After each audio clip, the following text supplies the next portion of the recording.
Story by Louise Evelyn Ross.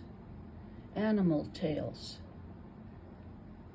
These pages are very old and battered to the stories, but to retype them would be really cumbersome. So I'm just going to read it. The stories in this book are true. They are from the experiences of my life with animals. Some are joyous and happy.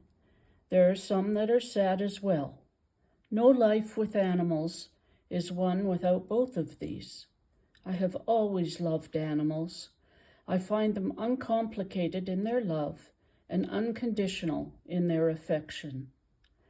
Put away your cares and worries, put on the tea and curl up with this book of tales, from my heart to yours. Photo of swans in Harrington.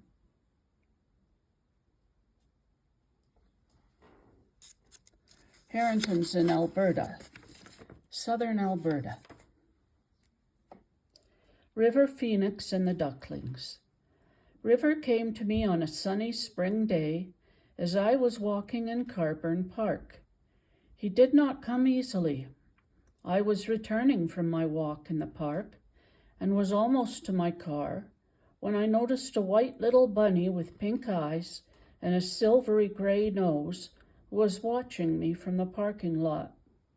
He wasn't a wild rabbit, but was in fact a dwarf rabbit, young and frightened. One of the worst things that people can do is to buy a cute bunny at Easter time and then get bored with it later. They then abandon it in the park thinking it can survive on its own. They often die a slow death, as they are untrained for the wild living, and they are the wrong color for blending in. They become malnourished, dehydrated, and subject to things like disease, such as respiratory illness.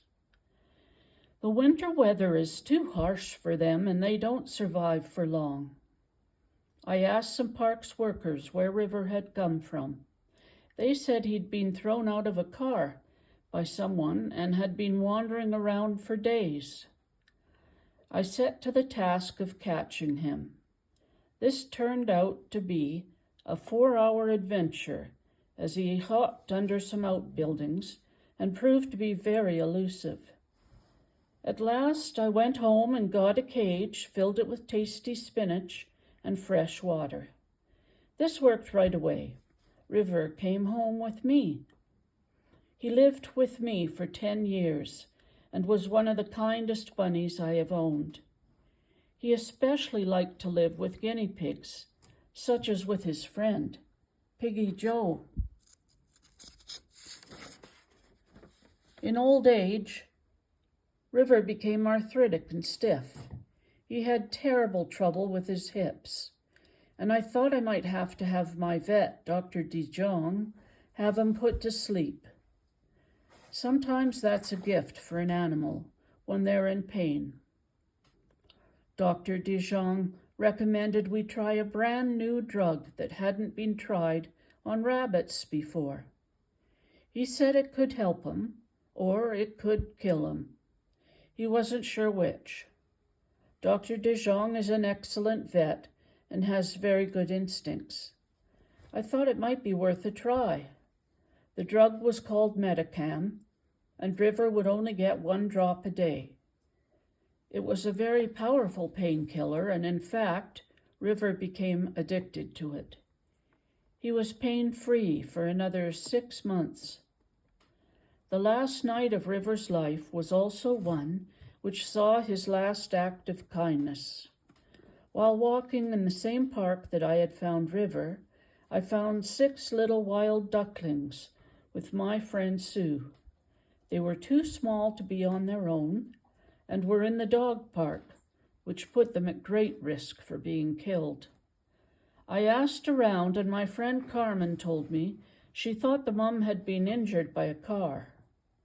I looked around for Mum, but couldn't find her. There is a wonderful charity called the Wildlife Rehab Society in Calgary, which rescues wild animals. My husband Stan and I would take the babies to this refuge in the morning. At night, the little fluffy creatures seemed happy after their swim in a dog dish bowl. I was worried that they weren't warm enough and they didn't have Mum to hide under.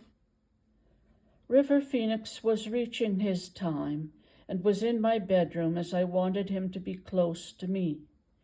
He lay down on a soft bed of straw, and it seemed the perfect solution to put the babies in with them for the night.